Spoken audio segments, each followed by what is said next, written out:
Welcome to Manju cooking wonders. నేను మీ మంజు. ఈరోజు వీడియోలో మజ్జిగ చారు ఎలా ప్రిపేర్ చేయాలో చూపిస్తాను. కొంతమంది దీన్ని మజ్జిగ పులుసు అని కూడా అంటారు. ఆల్మోస్ట్ మజ్జిగ చారు అందరికీ తెలిసే ఉంటుంది.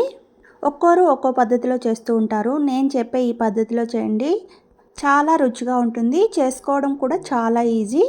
మన తెలుగు వాళ్ళు ఈ మజ్జిగ చారుని ఇష్టపడిన వాళ్ళంటూ ఎవ్వరు ఉండరండి. అందరికీ అంత బాగా నచ్చుతుంది. మజ్జిగ చారు మీలో ఎంతమందికి ఇష్టమో కామెంట్ చేయండి. మరి లేట్ చేయకుండా వీడియోలోకి వెళ్ళిపోదాం రండి.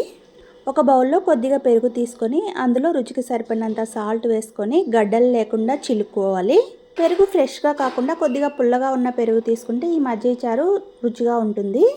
ఇలా చిలికేసిన తర్వాత దీనిలో తగినన్ని వాటర్ పోసుకోవాలి.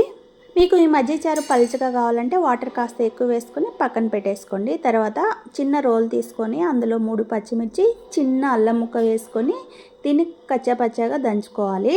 మీ దగ్గర రోల్ లేకపోతే మిక్సీలో అయినా వేసుకొని ఇలా దంచేసుకొని పక్కన పెట్టుకోండి. తర్వాత ఒక బౌల్లో 1.5 స్పూన్ ఆయిల్ వేసుకొని అందులో 1 టీ స్పూన్ శనగపప్పు, మినప్పప్పు, ఆవాలు, జీలకర్ర వేసేసి ఆవాలు చిటపటలాడిన తర్వాత ఇందులో ఎండుమిర్చి, వెల్లుల్లిని కూడా వేసుకోండి.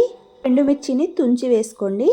వెల్లుల్లి కూడా కాస్త కలర్ చేంజ్ అయిన తర్వాత ఇందులో సన్నగా కట్ చేసి పెట్టుకున్న ఆనియన్ ముక్కలు, కొద్దిగా కరివేపాకు కూడా వేసుకొని వేయించుకోవాలి. ఆనియన్స్ మరీ ఎర్రగా వేయించాల్సిన అవసరం లేదండి, కాస్త మెత్తబడితే సరిపోతుంది.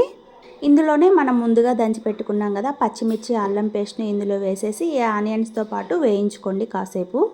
ఈ ఆనియన్ కాస్త మెత్తబడిన తర్వాత ఇందులో కొద్దిగా పసుపు వేసుకొని పచ్చివాసన పోయేంత వరకు వేయించుకోండి. పచ్చిమిర్చి చాలామంది పచ్చిగానే వేస్తూ ఉంటారండి మజ్జిగ చారులో, కానీ ఇలా ఆయిల్లో వేయించుకొని వేసుకోవడం వల్ల కారం ఎక్కువ లేకుండా బాగుంటుంది మజ్జిగ చారు. ఇప్పుడు స్టవ్ ఆఫ్ చేసుకొని మనం ముందుగా చిలికి పెట్టుకున్న మజ్జిగని వేసేసి సాల్ట్ సరిపోయిందో లేదో చూసుకోండి.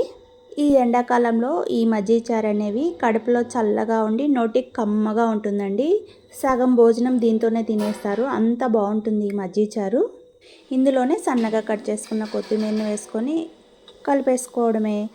మీకు ఈ వీడియో నచ్చినట్లయితే ప్లీజ్ లైక్ చేసి సబ్స్క్రైబ్ చేసుకోండి. ఇలాంటి సింపుల్ అండ్ టేస్టీ రెసిపీస్ కోసం మన ఛానల్ని ఫాలో అవ్వండి.